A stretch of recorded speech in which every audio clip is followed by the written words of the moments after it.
Welcome to education Bangla YouTube channel.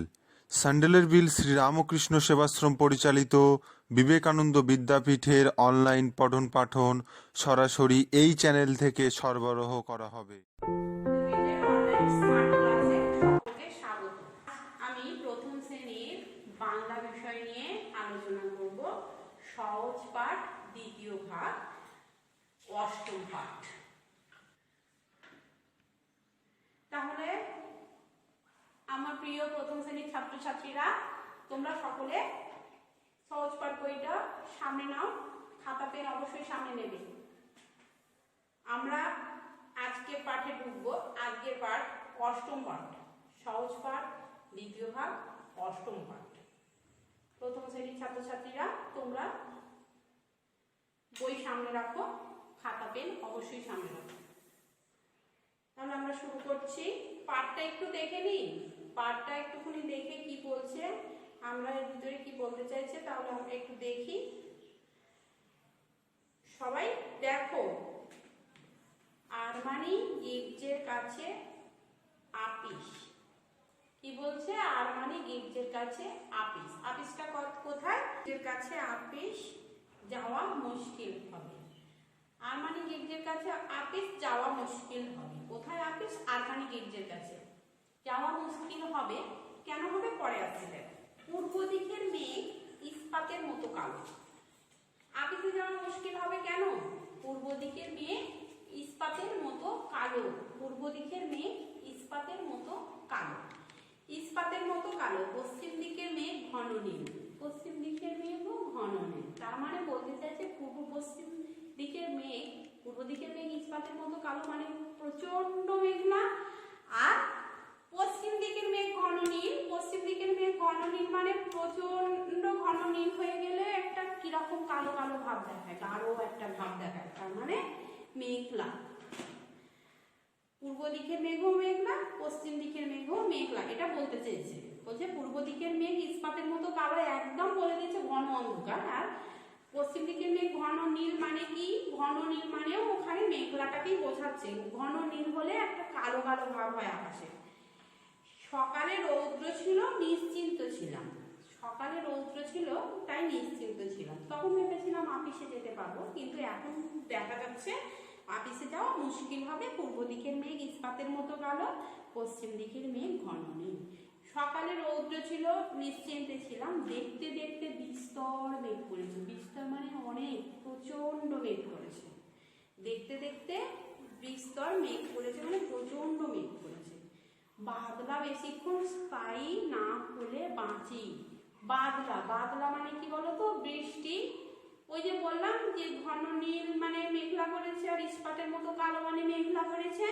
তাই বলছে বাদলা বেশিক্ষণ স্থায়ী না হলে বাঁচি। বাদলা মানে এখানে কিন্তু বৃষ্টি, তাই বলছে যদি বৃষ্টি হয় বেশিক্ষণ যেন না হয়। শরীরটাও অসুস্থ আছে, শরীরটাও অসুস্থ। তাহলে আপিসে যাওয়ার মুশকিলের কারণ কিন্তু শুধু যে মেঘলা সেটা বললে হবে না, শরীরটাও অসুস্থ আছে। মাথা ধরেছে, স্থির হয়ে থাকতে পারছি না। কি রকম শরীরটা অসুস্থ করেছে? মাথা ধরেছে, স্থির হয়ে থাকতে পারছি না। শরীরটা অসুস্থ আছে, মাথা ধরেছে, স্থির হয়ে থাকতে পারছি না। আপিসের ভাত এখনো হলো না, উনানের আগুনটা উস্কিয়ে দাও। আপিসের ভাত এখনো হলো না বলতে চাইছে যে আপিস যদি যাই তাহলে ভাতটা কি এখনো হলো না? উনুনের আগুনটা উস্কিয়ে দাও। উস্কিয়ে দাও মানে বাড়িয়ে দাও। উনুনের আগুনটা যখন নেভা নেভা মতো হয়ে যায়, আমাদের মা ঠাকুমারা কি করে জানো তো? উনুনের মধ্যে একটু মানে একটা লাঠি টাঠি দিয়ে ভালো করে একটু ঘেঁটে ঘেঁটে দেয়। তাহলে ওইভাবে দিলে উনুনের আগুনটা একটু গনগনে হয়ে যায়, তার মধ্যে আবার কাঠ দিলে উনুনটা জ্বলে ওঠে। তাই বলছে উনুনের আগুনটা উস্কিয়ে দাও। ঠাকুর আমার ঝোলে যেন লঙ্কা না দেয়। আগেকারের দিনে বড় লোক বাড়িতে, মানে যেখানে অর্থ সম্পন্ন সম্ভ্রান্ত ফ্যামিলি বাড়িতে কি করতো? যে রান্নার লোক থাকতো। সেই রান্নার লোকটা ওই যে সে লোক না, মানে বেশ ভালো বাড়ি হলে একটা নিজের সজাতি বা ভালো পরিষ্কার পরিচ্ছন্ন ভালো একটা ফ্যামিলির, তখন একটা জাত পাতের বিচার ছিল, তো সেই জাত পাতের বিচারের ভিত্তিতে ভালোই ভালো জোগাড় করতো। ঠাকুর আমার ঝোলে যেন লঙ্কা না দেয়, তাদের একটা উপাধি ছিল, মানে রান্নার লোকে বলতো ঠাকুর। সেই ঠাকুর তাকে বলছে যে আমার ঝোলে যেন লঙ্কা না দেয়। বঙ্কিমকে আমার অঙ্কের খাতাটা আনতে বলবে। অঙ্কের খাতাটা কে আনবে? বঙ্কিম আনবে। দোতলা ঘরের পালঙ্কের উপর আছে। অঙ্কের খাতাটা কোথায় আছে? দোতলা ঘরের পালঙ্কের উপর আছে। কঙ্কা খাতা নিয়ে খেলতে গিয়ে তার পাতা ছিঁড়ে দিয়েছে। অঙ্কের খাতার পাতা ছিঁড়ে দিয়েছে। কে ছিঁড়ে দিয়েছে? কঙ্কা ছিঁড়ে দিয়েছে। কিভাবে ছিঁড়ে গেছে? কঙ্কা খাতা নিয়ে খেলতে গিয়েছিল, খেলতে গিয়ে ওই খেলা করতে গিয়ে খাতার পাতাটা ছিঁড়ে গেছে। তাহলে আর একবার আমরা বলি, আমার ছোট ছোট মিষ্টি ছেলে মেয়েরা, তোমরা আর একবার দেখো। আরমানি গির্জের কাছে আপিস। আপিস কোথায়? আরমানি গির্জের কাছে। যাওয়া মুশকিল হবে, যাওয়া মুশকিল হবে, আপিসে যাওয়া মুশকিল হবে। কেন হবে? পূর্ব দিকের মেঘ ইস্পাতের মতো কালো, পূর্ব দিকের মেঘটা ইস্পাতের মতো কালো, আর পশ্চিম দিকের মেঘ ঘন মেঘ, মানে সব মেঘলা করেছে, আকাশে মেঘলা করেছে, তাই আপিস যাওয়া মুশকিল হবে। সকালে রৌদ্র ছিল, নিশ্চিন্তে ছিলাম। সকালে যখন ঘুম থেকে উঠেছিলাম তখন রৌদ্র উঠেছিল, তাই নিশ্চিন্তে ছিলাম। দেখতে দেখতে বিস্তর মেঘ করেছে। বিস্তর মানে অনেক বা প্রচুর মেঘ করেছে, প্রচন্ড মেঘ করেছে। দেখতে দেখতে প্রচন্ড মেঘ করেছে। বাদলা বেশিক্ষণ স্থায়ী না হলে বাঁচি, মানে ওই মেঘলা বা বৃষ্টিটা বেশিক্ষণ যেন না থাকে, তাহলে আপিসে যেতে পারবো আর কি। বাদলা বেশিক্ষণ স্থায়ী না হলে বাঁচি। শরীরটা অসুস্থ আছে, মাথা ধরেছে। শরীরটাও অসুস্থ, মাথা ধরেছে। স্থির হয়ে থাকতে পারছি না, স্থির হয়ে থাকতেও পারছি না। আপিসের ভাত এখনো হলো না। কি হলো না? আপিসের ভাত এখনো হলো না। উনানের আগুনটা উস্কিয়ে দাও, উনানের আগুনটা উস্কে দিতে বলেছে। ঠাকুর আমার ঝোলে যেন লঙ্কা না দেয়। যারা আগেকার দিনের বড়লোক বাড়িতে রান্না করতো, ওই রান্নার লোকের একটা উপাধি ছিল, সেটা হচ্ছে ঠাকুর। সে বলছে যে ঠাকুর আমার ঝোলে যেন লঙ্কা না দেয়। এখানে যে বই, সহজপাঠ বইটার যে লেখক, সেই লেখকটা তোমরা জেনে নাও। তোমরা জানোই সকলে, কিন্তু এই মুহূর্তে হয়তো কারো কারো মনে নেই। সহজপাঠ বইটার লেখক হচ্ছে রবীন্দ্রনাথ ঠাকুর। রবীন্দ্রনাথ ঠাকুর কে ছিলেন একটুখানি বলে নিই। রবীন্দ্রনাথ ঠাকুর ছিলেন জমিদার বাড়ির ছেলে, সম্ভ্রান্ত জমিদার বাড়ির ছেলে। জমিদার বাড়ি মানে কিন্তু তাহলে ভালোই বড় লোক, অর্থবিত্ত আছে, দাম প্রতিপত্তি সবই আছে। তাই তাদের তো জমিদার বাড়ি হলে তো রান্নার লোক থাকবেই। তাই বলছে সেই রান্নার লোকের উপাধি হচ্ছে ঠাকুর। ঠাকুর আমার ঝোলে যেন লঙ্কা না দেয়। বঙ্কিমকে আমার অঙ্কের খাতাটা খাতাটা আনতে বলবো। বঙ্কিমকে আমার অঙ্কের খাতাটা আনতে বলেছে, মানে লেখক বলেছে বঙ্কিমকে অঙ্কের খাতাটা আনতে। দোতলা ঘরের পালঙ্কের উপর আছে। কোথায় আছে? দোতলা ঘরের পালঙ্কের উপর। কঙ্কা খাতা নিয়ে খেলতে গিয়ে অঙ্কের পাতা ছিঁড়ে দিয়েছে। কঙ্কা খাতা নিয়ে খেলতে গিয়েছিল, খেলতে গিয়ে অঙ্কের পাতাটা, সেই খাতার পাতা ছিঁড়ে গেছে। কোন খাতার পাতা ছিঁড়ে গেছে? অঙ্কের পাতা। তাহলে ঠিক আছে, তাহলে আমরা এবার প্রশ্ন উত্তর পর্ব চলে যাব। বাবা মায়েদের উদ্দেশ্যে বলছি, আপনারাও একটু নিজের বাচ্চাকে সহযোগিতা করুন লেখার কাজে। তাহলে তোমরা প্রশ্ন উত্তর পর্বে চলে এসো। প্রশ্ন উত্তর পর্বে কিছু প্রশ্ন দেখো তোমাদের জন্য রয়েছে। আপিসে যাওয়া মুশকিল হবে কেন? তোমাদের বইয়ে কিন্তু পাঠ্যপুস্তকের যে প্রশ্নমালা রয়েছে, সেই প্রশ্নমালার প্রশ্ন উত্তর তো তোমরা পারবে বলে আশা করি। এইবার কিছু প্রশ্ন তোমাদেরকে এক্সট্রা দেওয়া হচ্ছে, সেই প্রশ্নগুলো তোমরা খাতায় লিখে মুখস্থ করবে। যখন স্কুল শুরু হবে তখন ওই খাতাটা দেখবো আমি যে তোমরা কি মুখস্থ করেছো, ঠিক আছে? আচ্ছা, আপিসে যাওয়া মুশকিল হবে কেন? আপিসে যাওয়া মুশকিল হবে কেন? আকাশে প্রচন্ড মেঘ করেছে, তাই হয়তো আপিসে যাওয়া মুশকিল হবে।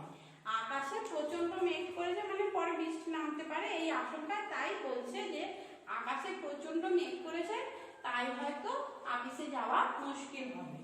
এইবার দেখো, তোমরা আরো বড় করে লিখতে পারতে, আমিও লিখে দিতে পারতাম আরো বড় করে সুন্দর পারতাম যে পূর্ব দিকের মেঘ ইস্পাতের মতো কালো, পশ্চিম দিকের মেঘ ঘন নীল, তারপরে আকাশে প্রচন্ড মেঘ করে বৃষ্টা মেঘ করেছে তাই অফিসে যাওয়া মুশকিল হবে। তোমরা এত কিছু মুখস্থ করে লিখতে গেলে অনেকটা জায়গা চাই, তাহলে কিন্তু তোমাদের প্রশ্নপত্রের মধ্যে যেহেতু উত্তর, তাই অত বড় করে লিখতে পারা হয়তো তোমাদের পক্ষে সম্ভব হবে না, তাই এইটুকুই লিখবে আকাশে প্রচন্ড মেঘ করেছে তাই হয়তো অফিসে যাওয়া মুশকিল হবে। অঙ্কের খাতাটা কোথা থেকে কে আনবে? অঙ্কের খাতাটা কোথা থেকে কে আনবে? অঙ্কের খাতাটা দোতলা ঘরের পালঙ্কের উপর থেকে বঙ্কিম আনবে।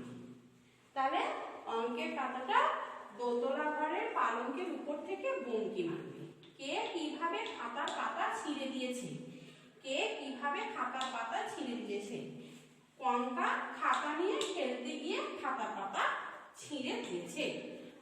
তাহলে দেখো, আবার দেখো আরেকবার বলছি, অফিসে যাওয়া মুশকিল হবে কেন?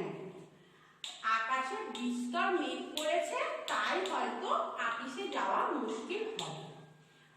অঙ্কের খাতাটা কোথা থেকে কে আনবে? অঙ্কের খাতাটা দোতলা ঘরের পালঙ্কের উপর থেকে বঙ্কিম আনবে। কে কিভাবে খাতার পাতা ছিঁড়ে দিয়েছে? কঙ্কা খাতা নিয়ে খেলতে গিয়ে খাতার পাতা ছিঁড়ে দিয়েছে। তাহলে আমরা পরের প্রশ্নে চলে যাব। পরের প্রশ্নে তোমরা চলে এসো। পরের প্রশ্ন, আমরা তো গত ক্লাসে দুটো ক্লাস হয়েছে, তা অন্যান্য প্রশ্নের আইটেম আলোচনা করেছি।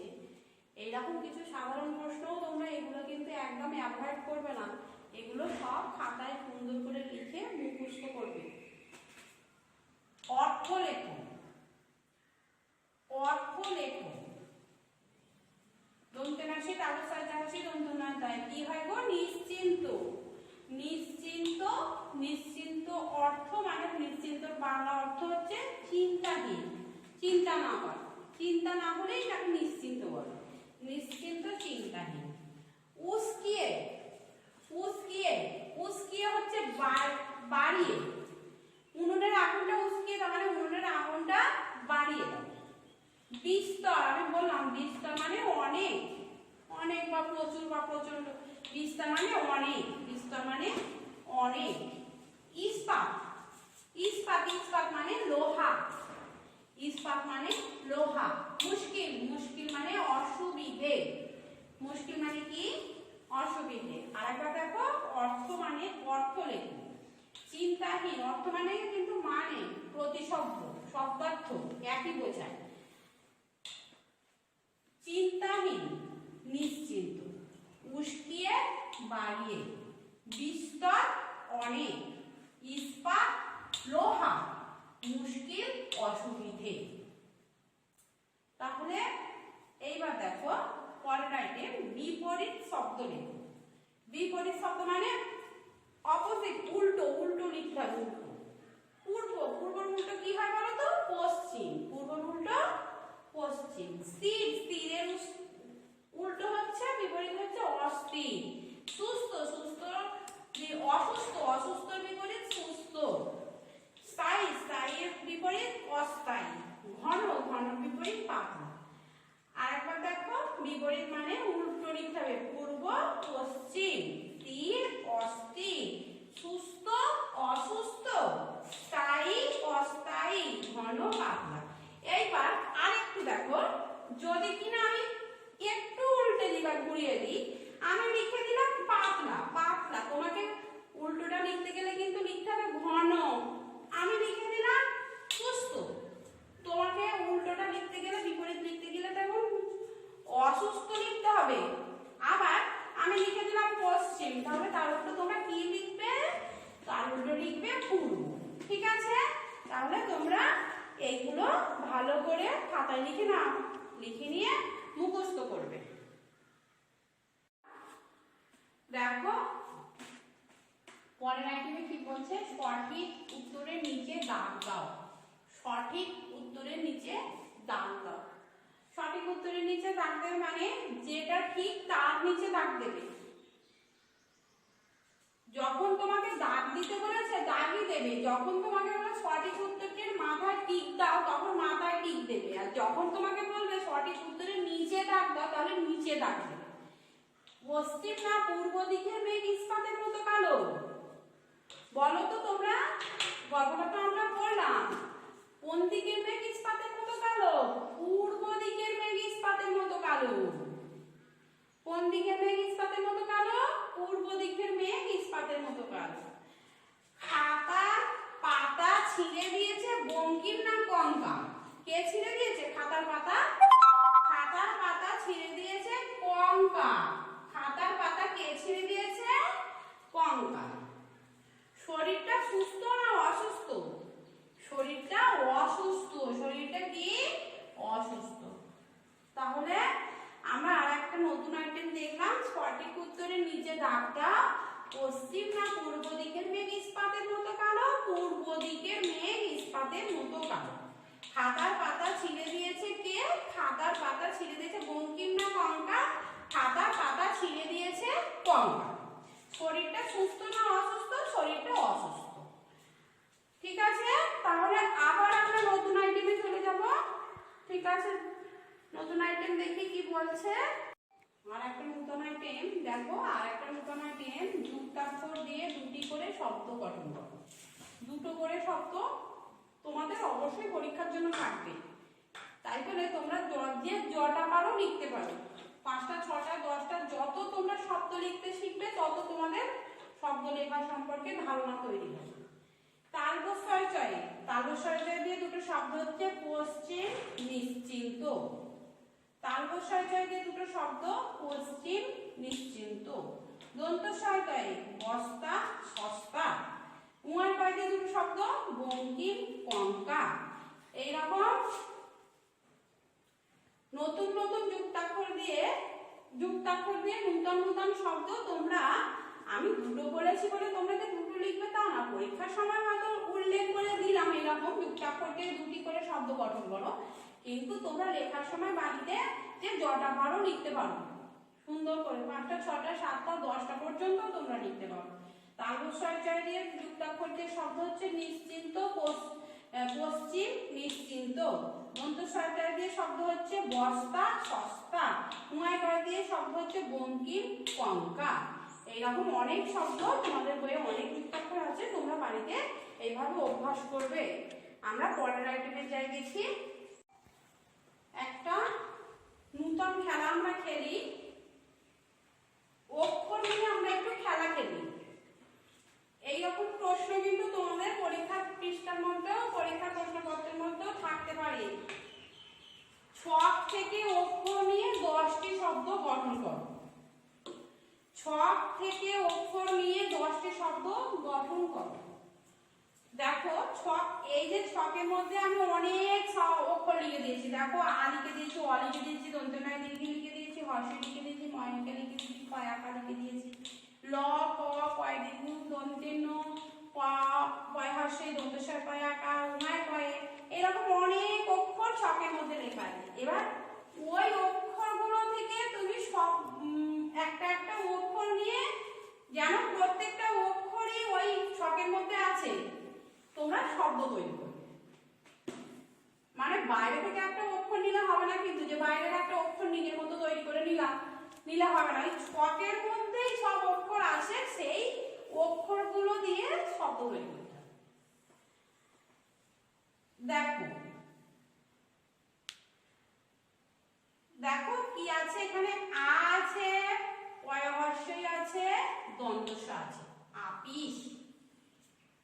এইরকম ছোট ছোট মানে 3টে লাইন তোমাকে খুঁজতে হবে যে অক্ষর আমি তৈরি করতে গেলে বা অক্ষর বানাতে গেলে কোন কোন শব্দগুলো আমি চুজ করব। দেখো যে অক্ষরটা লিখবে তার একটা সম্পূর্ণ মানে হওয়া দরকার, উল্টো পাল্টা জায়গায় লিখে দিলাম তুমি লিখবে, সেই শব্দটার শব্দটার একটা মানে হওয়ার দরকার। তুমি অক্ষর দিয়ে সাজিয়ে নিজের ইচ্ছা মতো একটু লিখে দিলে, কিন্তু তার কোনো মানে হলো না, তাহলে কিন্তু তোমার সেই নাম্বারটা তুমি পাবে না, সেই অক্ষরটা ভুল বলে বিবেচিত হবে। ঠিক আছে, সেই শব্দটা তুমি যাই শব্দ লেখো যদি মানে না দাঁড়ায় তাহলে সেটা ভুল বলে বিবেচিত হবে। তাই অক্ষর সাজানোর সময় কিন্তু খুব সাবধান, যেন শব্দটা বানানোর সময় একটা নির্দিষ্ট মানে তার তৈরি হয়। তাহলে প্রথমে দেখো আ পয় হর্ষই দন্ত স, আপিস, আ পয়সী দন্ত স, আপিস। এবার দেখো তুমি এই যে এর মধ্যে দেখে নাও যে আ আছে, আয় এই অ আছে, অ দিয়ে কোনো শব্দ তৈরি করতে আমরা পারবো না। দেখো তো অ আছে, অ দিয়ে অ এর সাথে আর কি দিলে আমরা একটা শব্দ তৈরি করতে পারি? অ উঙায় পায়ে অঙ্ক। তুমি দেখো তো অঙ্ক কত, অঙ্ক শব্দ আছে কি তৈরি করতে পারা যাচ্ছে কি? অ উঙায় পায়ে অঙ্ক। দেখো অ উঙায় পায়ে অঙ্ক। দন্তময় দীর্ঘি আছে, দন্তময় দীর্ঘি পরে কি দিলে একটা শব্দ হতে পারে? দন্তময় দীর্ঘি ল, নীল। দেখো কোথাও আর একটা শব্দ আমি বানাতে পেরেছি কি? দন্তময় দীর্ঘি ল, নীল। এই দেখো নীল। দেখো ম আছে, এই ময়কার আছে। দেখো ময়কার দিয়ে আর পরে একটা কোনো অক্ষর দিলে শব্দ তৈরি করতে পারি কি? ময়কার ঘ, মেঘ। দেখো একটা শব্দ তৈরি হয়ে গেল, ময়কার ঘ, মেঘ। দেখো এই দেখো ময়কার ঘ, মেঘ। হর্ষই আছে, দেখো হর্ষই দিয়ে আমরা কোনো শব্দ তৈরি করতে পারি কি? হর্ষই দন্ত স বয় আকা ত, ইস্পাত। হর্ষই দন্ত স বয় আকা ত, ইস্পাত। হর্ষই দন্ত স বয় আকা ত, ইস্পাত। দেখো তো আছে, করতে পেরেছি কি? হর্ষই দন্ত স বয় আকা ত। এই রকম তুমি নিজের ইচ্ছা মতো মাকে বলবে যে মা শখ করে দাও, আমি খেলা করব। মা তোমাকে শখ করে দেবে, তুমি এরকম শব্দ বানাবে। ঠিক আছে, আমি আপাতত তোমাদের একটা দেখিয়ে দিলাম। বাড়িতে কিন্তু মা বাবা থেকে এরকম তুমি শখ বানিয়ে নেবে, মা তোমাকে শখ বানিয়ে দেবে, তুমি শব্দ গঠন করবে। 8টা 10টা 15টা 20টা যেমন ইচ্ছা। প্রথমে ছোট ছোট 5টা দিয়ে শুরু করলে, তারপর 7টা, তারপরে 8টা, তারপরে 10টা, এইভাবে বাড়িতে প্র্যাকটিস করবে। দেখো পয় দীর্ঘ আছে, পয় দীর্ঘ আছে, পয় দীর্ঘ বয়ের, বয়ের আছে। এই তো দেখো বয়ের, পয় দীর্ঘ বয়ের। তারপরে বং, তাই দেখো আর আর কি আছে? ব কঙ্কা, ক উমায় পায় আকা কঙ্কা। দেখো ক উমায় পায় আকা কঙ্কা। তেমনই আছে ল উমায় পায় আকা লঙ্কা। ঠিক আছে, এইরকম ভাবে তোমরা শব্দ তৈরি করা শিখবে। এটা একটা খেলা, বাবা মার সাথে খেলবে তোমরা। বাবা মাকে বলবে যে একটা ছক করে দাও, ছকে আমি তোমার বাবা মা ছক করে দেবে, আর তুমি 10টা 5টা 12টা যতটা 20টা পর্যন্ত শব্দ বানাতে পারো কি? ওই ছক থেকে অক্ষর নিয়ে শব্দটা বানাবে। ঠিক আছে, বাইরে থেকে কোনো অক্ষর নেবে না কিন্তু। তাহলে এইভাবে আজকে আমরা সহজ পাঠের 8ম পাঠটা করলাম। তোমাদের বাড়িতে একটা কাজ থাকবে, সেই বাড়ির কাজটা কিন্তু তোমরা বাড়িতে সবাই খাতা রেডি করে নেবে। 8ম পাঠের অনুশীলনীর যাবতীয় প্রশ্ন উত্তর, তোমরা প্রশ্ন লিখে উত্তর রেডি করে খাতা একদম রেডি করে রাখবে। যখন তোমাদের স্কুল খুলবে তখন আমি ওই খাতাটা দেখবো কিন্তু। আর ওই খাতার উপরে তোমাদের অবশ্যই একটা নাম্বার দেয়া হবে বলে আমরা এই শিক্ষক শিক্ষিকাদের পক্ষ থেকে একটা আলোচনা করব, যে তোমাদের ওই খাতা ভিত্তিতে যেন একটা নাম্বার তোমরা পাও। তাই খাতাটা একদম মিস করবে না। আজকের ডেট দেবে 15/5/20। পাঠ হয়েছিল সহজ পাঠের 2য় ভাগের 8ম পাঠ। আর টাস্ক থাকলো, বাড়ির টাস্ক থাকলো 8ম পাঠের অনুশীলনীর যাবতীয় প্রশ্ন উত্তর খুঁটিনাটি ভালো করে লিখবে। আর তোমরা সবাই বাড়িতে থাকবে, ভালো থাকবে, বাবা মায়ের কথা শুনবে, বাইরে একদম বেরোবে না, সব সময় সাবান দিয়ে হাত ধোবে, পরিষ্কার পরিচ্ছন্ন থাকবে। আর তোমরা সবাই ভালো থাকো, সুস্থ থাকো, এই কামনা করে আজকে বাংলা ক্লাস আমি